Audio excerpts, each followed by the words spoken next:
మీరు చనిపోయిన తర్వాత ఏమవుతుందో తెలుసా? మీ అంత్యక్రియల కండి కొన్ని గంటల తర్వాతే ఏడుపులు ఆగిపోతాయండి. వాళ్ళంతా మీ గురించి మాట్లాడడం మానేసి భోజనాలు ఎలా ఏర్పాటు చేసుకోవాలో దాని గురించి చర్చించుకుంటారండి. పిల్లల్లో మళ్ళీ ఆడుకోవడం ప్రారంభిస్తారండి. కొంతమంది టీ తాగుతూనే బయటికి వెళ్తారండి. కొంతమంది బంధువులు వారి టూర్ ప్రణాళికలు మొదలు పెడతారండి. ఇంకొంతమంది భోజనాల్లో ఉప్పు ఎక్కువైందో తక్కువైందో అని చెప్పి దాని గురించి చర్చిస్తారండి. ఏదో ఒక బంధువు అండి పెట్టిన ఖర్చుపై అసంతృప్తిగా ఉంటాడండి.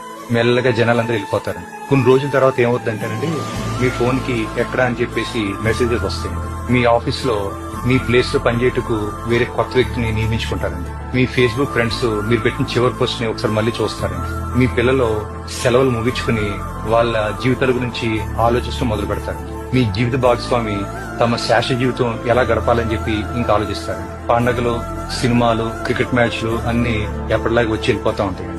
పువ్వులు